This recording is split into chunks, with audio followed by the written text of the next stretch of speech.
What is up, my APUSH homies? I'm going to learn you some history. To start off, Christopher Columbus was an Italian navigator paid by Spain to look for an easier trade route to Asia. In 1492, he sailed across the Atlantic and he discovered the large landmass of America. No! It's false! No! Okay, fine. He claimed to discover. In reality, there was already natives there. So once he landed, he started to enslave them. You know those white men, all about that slavery.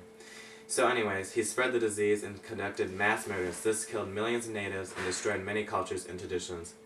Colonies began to form on the North American shore. Jamestown was one of them. It was a British colony in Virginia, almost destroyed by harsh conditions, but saved by tobacco. Many pilgrims were separatists that hated the Church of England and wanted to separate it from it.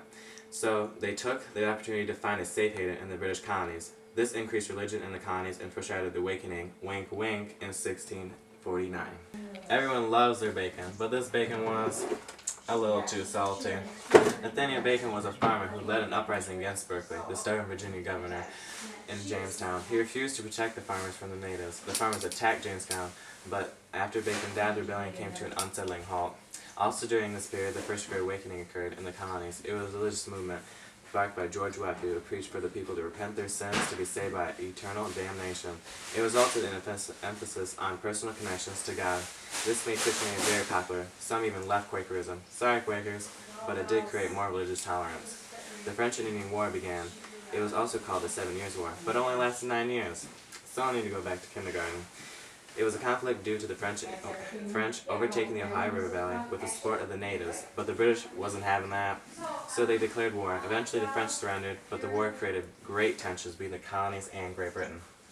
After the 7 Years' War settled down, tensions grew between the colonies and the mother country. After the war, Britain was in debt from protecting the colonists. The colonists still wanted protection and be a part of the British Empire thereafter, but the only thing Britain heard was more high taxes. Some taxes and acts set upon the British colonies were the Currency Act, which made it illegal to print any currency in the colonies.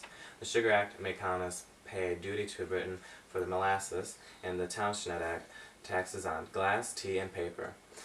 Also, this included the big hitter, the Stamp Act. This required colonists to purchase stamps on virtually all printed materials. After this act, people, really men, created the Sons of Liberty in protest to the act. The Sons of Liberty, also in protest with the Tea Act, dumped tea into the Boston Harbor, known as the Boston Tea Party. In response, Britain wanted to have more control over the colonies thereafter, so they passed the Tower Acts, which punished them for their defiance. This and the Boston Massacre helped spark the American Revolution.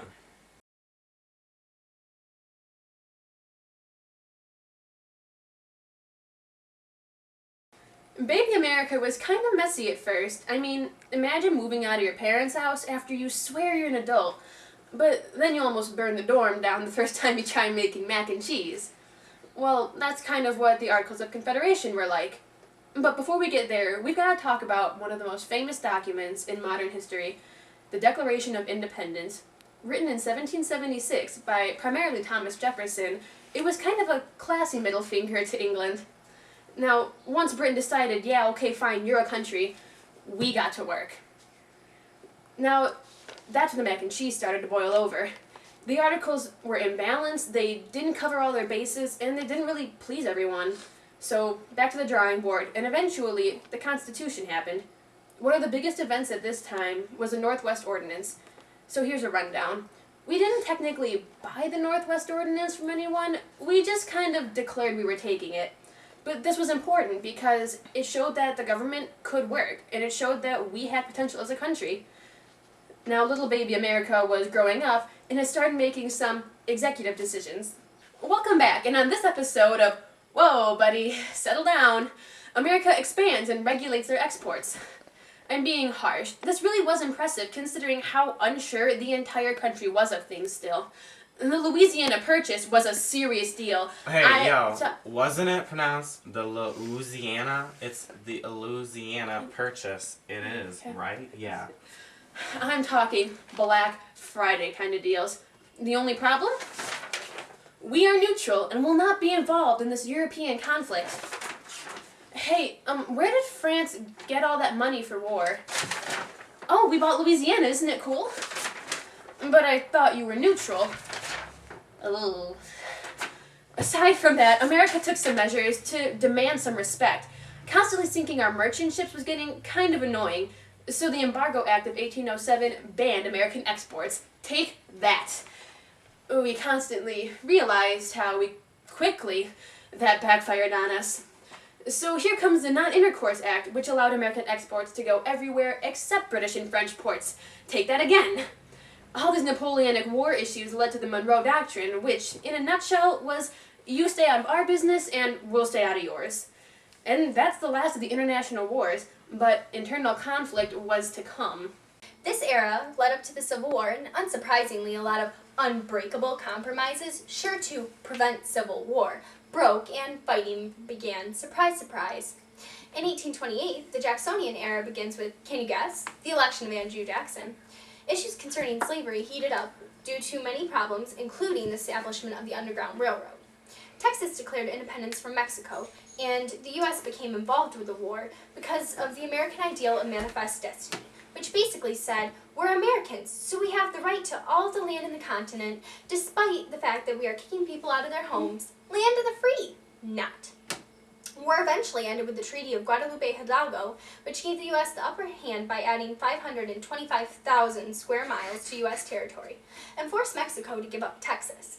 In 1850, the Southern slaveholders had an uproar and demanded fugitive slave laws enacted to prevent runaway slaves, to be more greatly enforced. They demanded this because in the same year, the Compromise of 1850 allowed California to enter the Union as, drumroll please, a free state. Well, as you can imagine, this caused more problems, and by now the Civil War was knocking on the Americans' front door. The era of the Civil War, the war to end slavery. But keep in mind, when fighting broke out, the North didn't really care about freeing the slaves. The initial fighting commenced due to land disputes and the desire for each side, North and South, to have more say in Congress. You can try and play hero to the slaves, Northerners, but we know what you are really about. You're not fooling everyone. In years just before the war, key events such as John Brown's raid, the Dred Scott decision, and finally the election of Abraham Lincoln led to fighting. After this, the South starts to secede to form the Confederacy. Union Fort Sumter is attacked, followed by more secession, and war breaks out. It is important to remember the Union lost many early battles, and were doing so horribly that Great Britain looked to side with the Confederates until miraculously a Union victory was won in Gettysburg in 1863. After several more Union wins, Robert E. Lee surrendered his Confederate army at Appomattox Courthouse. From 1865 to 1867, the U.S. was under a time of radical reconstruction, which was well needed because, well, let's face it, the North and the South still hated each other. In 1870, the 15th Amendment gave blacks, but not women, the right to vote. And we all know that's not going to last. 1875 to 1900 was a time of great growth for the United States, with the Second Industrial Revolution, urbanization, and increased immigration. But it was also a time of political and economic corruption and nativism. During the Gilded Ages, millions of immigrants fled the New England area from Eastern and Southern Europe. The spoils system corrupted the government and allowed people to buy their way into office. Big businesses began to emerge. Carnegie used vertical integration to cut off the middlemen in steel production, and Rockefeller used horizontal integration to buy out similar but smaller oil production companies. The Sherman Antitrust Act of 1990 makes trust and monopolies illegal. It works great. There were great issues with the differences between the rich and the poor. The rich use social Darwinism to justify being rich. The social gospel inspires the increase of Christian help by aiding the poor and those in urban areas, but it also creates settlement houses, with Jane Addams being a huge leader. In the early 1890s, populism urges social, economic, and political change along with the Farmers' Alliance. In 1896, the Plessy v. Ferguson case allows for separate but equal rights.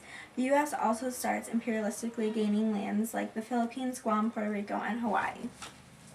The Progressive Era is a time of reform with the Pure Food and Drug Act and the Inspection Act, improving the quality of foods for the consumer safety.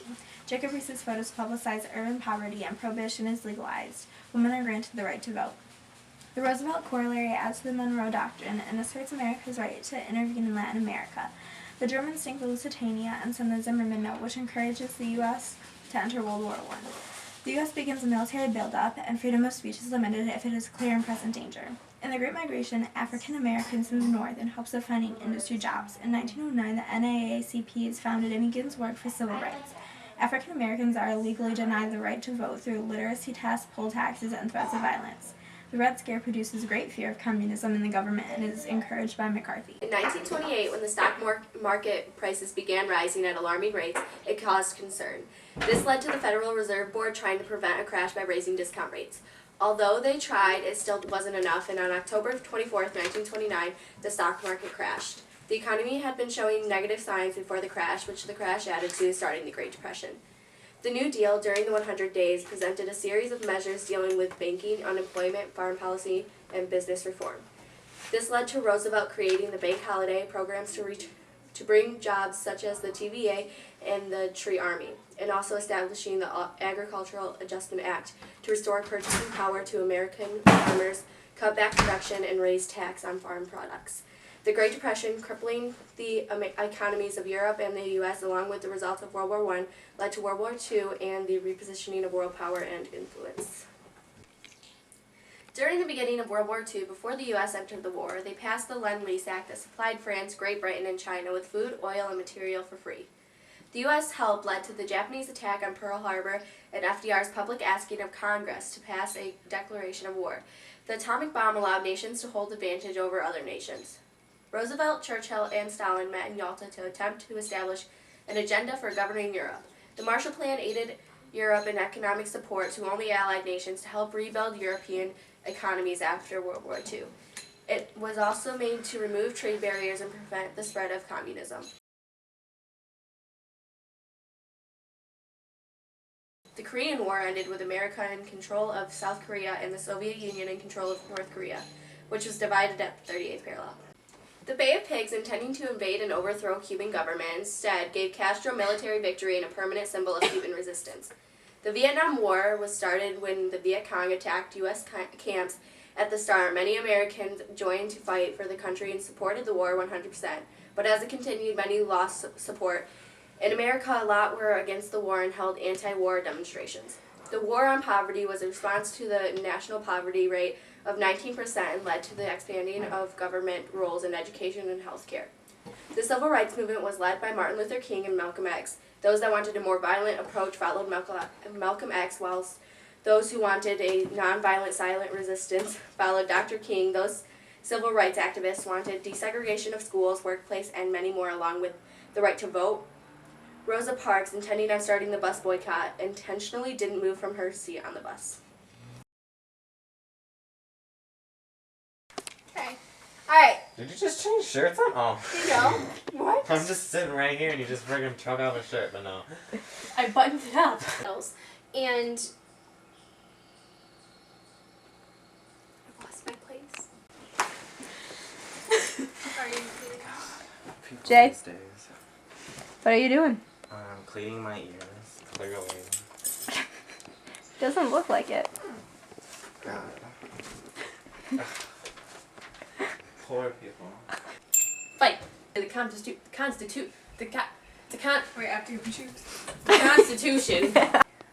I don't believe that for a second. What's on your nose, Allie? And Thomas. Oh, I should do my finger. Like, isn't it Louisiana? Isn't it Louisiana? Louisiana. Louisiana. Louisiana. Isn't it Louisiana? I smoke a pack a day. You haven't written your third one yet. No, I was gonna do that during class, but then I got a little out of hand. tisk, tisk, tisk. What's the time period? Know these Jesus things. knows the answer. What's always the answer, Jared? Louisiana. Deal. Isn't it Louisiana? Louisiana. I lost one. Isn't it Louisiana? Louisiana. Allowed our American exports to go everywhere except British and French imports. Are you freaking kidding me? Are you freaking kidding me? I did my role correctly, and now it all ruined. Atlantic, and you discovered the large landmass of Asia. No. Okay, ready? I'm gonna quiz you. Okay.